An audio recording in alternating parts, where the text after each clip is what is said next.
Visit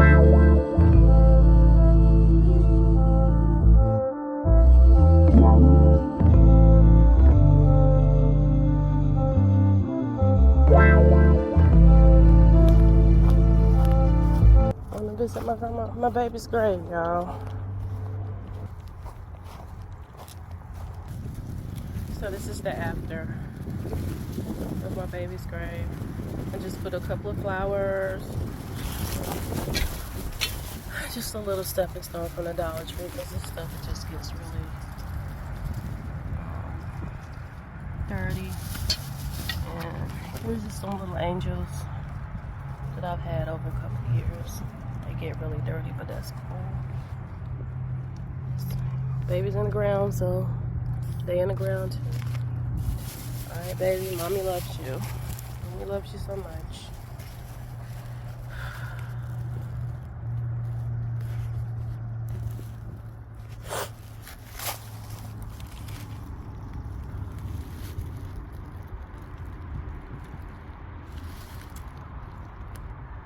Mommy loves you so much, baby.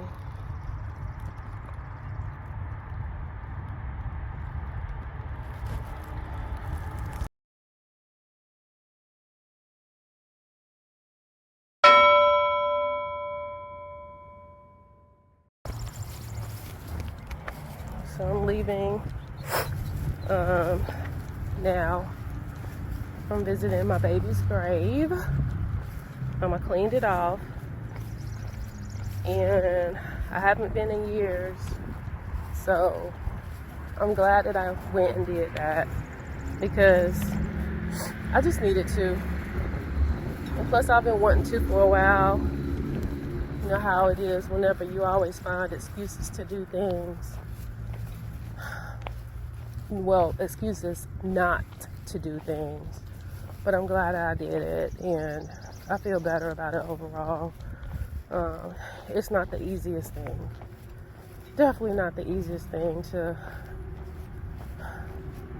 maintain your child's gravesite. But yeah. Hi, Empresses and Emperors. Welcome back. I wanted to talk about the loss of a child.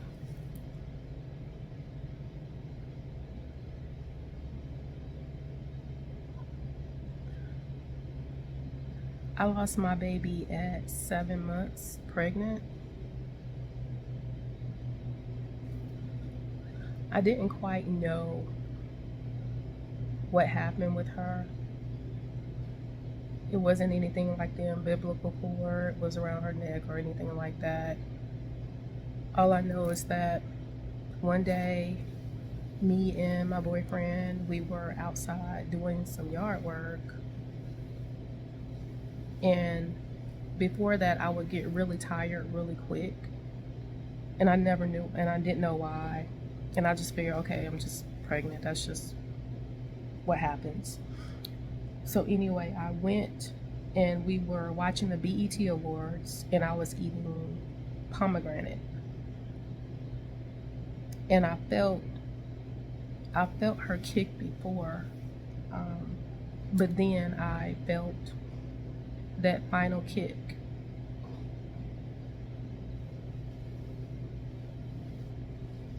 And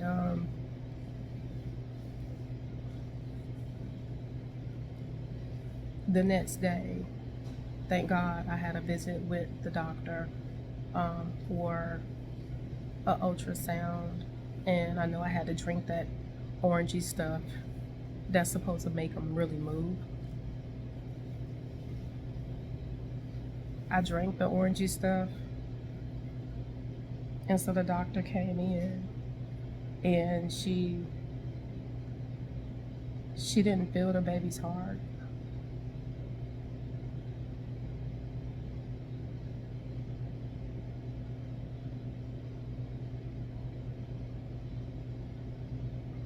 And so from that point,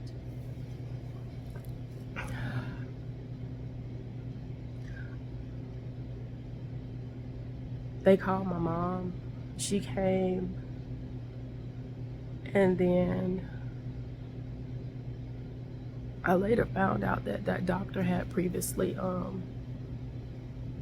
think she had given birth also, so it must have been overwhelming for her. But I never saw her again. But after I went home, they said that I had to have her because she was pretty much full blown, and she was pretty much 7 months. So I had to give birth.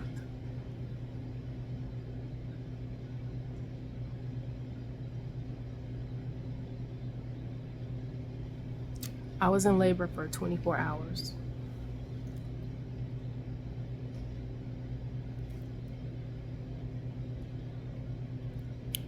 It was a very intense situation.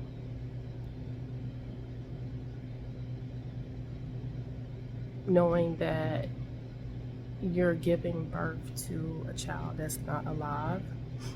And I know people have what they call it, but I just say my baby wasn't alive when I gave birth.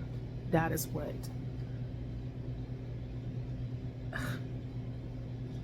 that works for me. So at the time,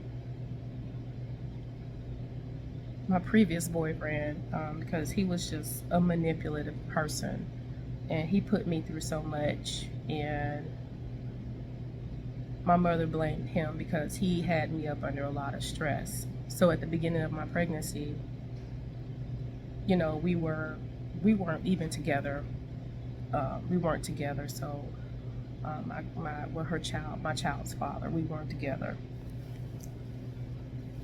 So here I am laying in a hospital room with my mom, my current boyfriend, and my child's father.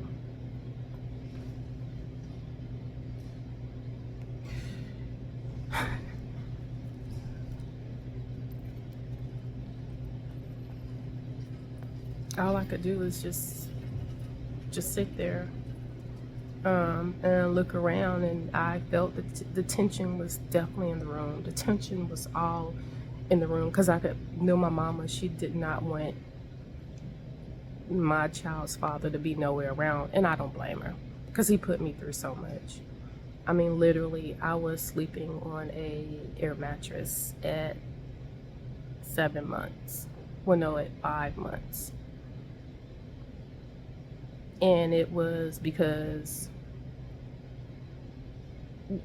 yeah, he wasn't trying to do anything for us. It's not his fault. I mean, I'm my own person, my own responsible person. I did end up getting a mattress, a full-blown bed. Y'all, I got a bed. But he had the money. He just chose to be very selfish and very manipulative. That's just one of the things he did. But nevertheless, it was very awkward being in a hospital room, giving birth, to a child who is not alive, with my child's father, and then my current boyfriend for 24 hours.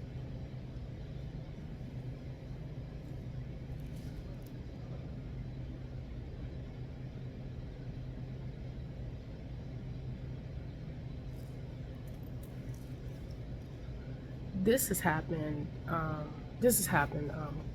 quite some time ago, but it's still so fresh. It's very fresh because it's the loss of a child. And I've been in conversations where it's like, well, my child, da da da da, and I was like, they'll say, well, my baby, whenever she was when I was 3 months, and I'll be like, well, my baby, well, this is when I was younger. I'll be like, well, my baby was da da da 5 months, and they was like looking at me like, oh, you don't count. Just because your child is not here,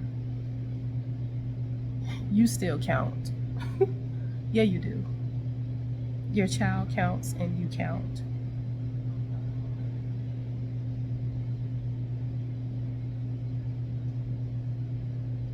Every year around her birth, and I really have to watch myself and I have to watch my energy,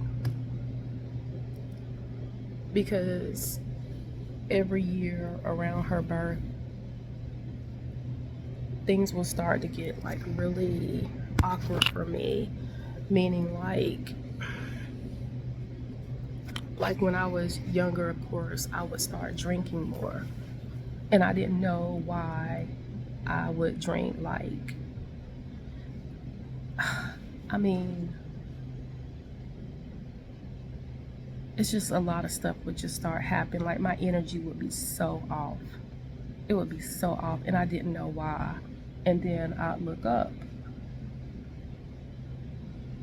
and it is my child's birthday. So it's basically her energy and my energy. And mind you, my mom's birthday was the day after I gave birth to her. So pretty much my mom was in the hospital on her birthday. So it was like drama, like it was a very dramatic event, you know, all the way across the board. I'll never forget it. Mm-mm.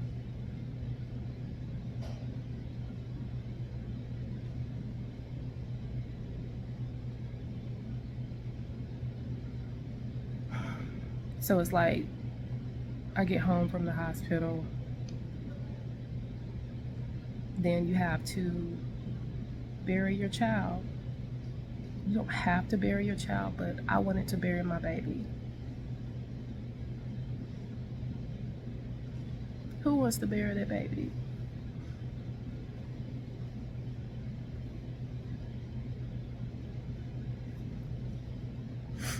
I mean, who really wants to bury their baby?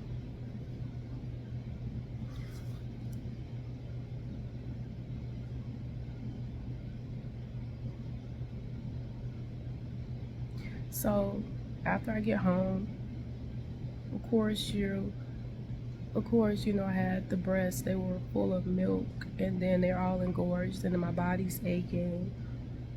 My mom was there for, she came and left in a couple of days. I think she was just overwhelmed, and I really wasn't close to anybody like that, and the people who I was close to was not emotionally supportive. I have come to realize that I nurture bad relationships. And I can say that then, and I can even say that,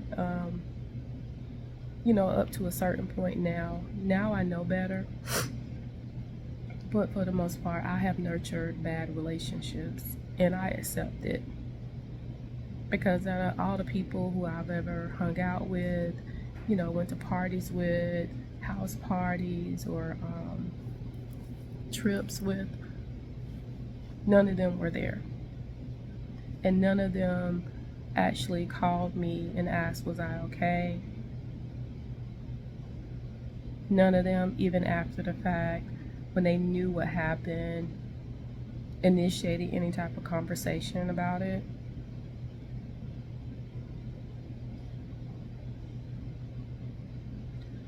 So back to after coming home from the hospital, I'm planning my child's funeral, because I chose to give her a funeral. It was just with close family. It's just a preacher, and it was at the gravesite. It was something very simple, but it was something for my baby. I visited to a headstone place, and had her headstone created.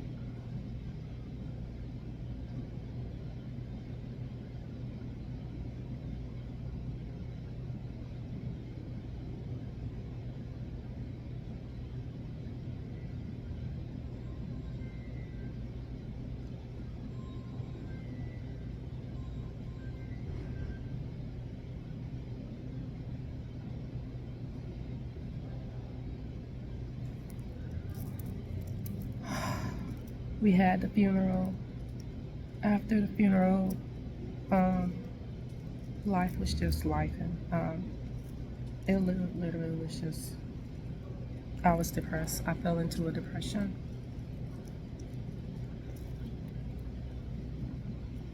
I don't know if you want to call that postpartum. I don't know what you want to call it, but I was literally very depressed. And the thing about it, when all of this was happening, I was actually planning, because I planned my own baby shower. I didn't have friends like that.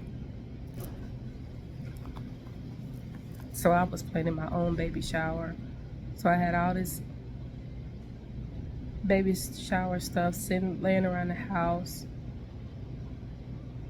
And then I remember laying on the couch watching TV. And then the day of the baby shower, the day and the time came, and people were showing up. And I just didn't even go to the door. I just laid on the couch.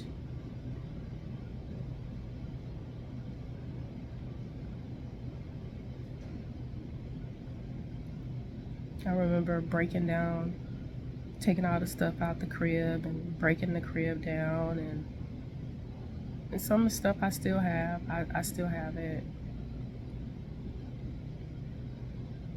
And I know people are like, oh, it's just a baby, have another one. Again, you are correct. But again, everybody's not the same. Everybody's experience is different.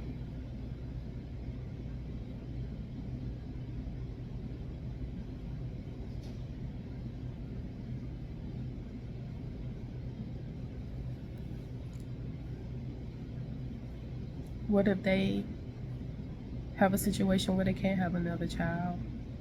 What if they're in a situation to where they're just, I don't know, it just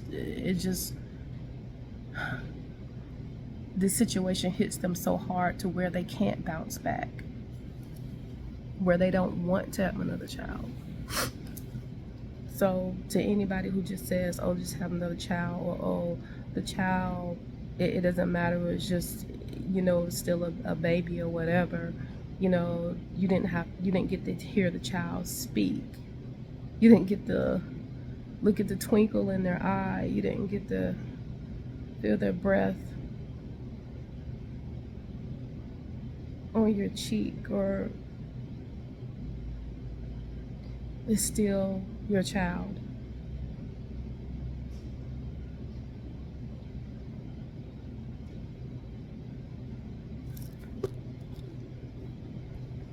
So I wanted to make this video just to spread awareness about when people may go through things to where their child did not make it. Check on your friends, check on your family members, because, or attempt to, because for me, I didn't have anybody who tried to check on me outside of my mom initially, and then my aunts came over, and that was it. The child's father didn't even reach out. And maybe he was going through his own thing. I don't know. Nor do I care. But check on your friends. Check on your family members. If you know that they're going through something. If you know they've had a life-changing event, at least attempt to check on them. Attempt to. Because they will remember. They'll remember. Because I remember.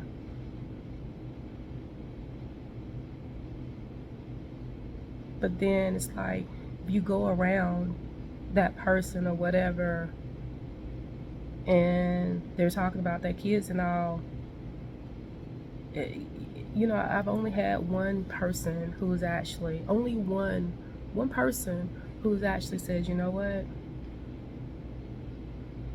Well, what happened with, we were talking, and I was like, well, my baby, da-da-da-da, like I mentioned it, but it wasn't brought up. Like that person didn't bring up, I brought it up. And they were like, well, what happened? And I told him what happened. He was like, well, you never really talk about it, whatever. And it's like, well, you never asked. You knew. You even knew me before that while I was going through it. You never checked on me.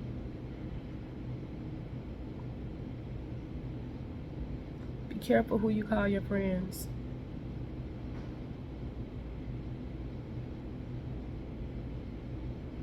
And if you really love somebody or you really care about somebody and you know they're going through something, pick up the phone, send them a text. It will mean a lot to them.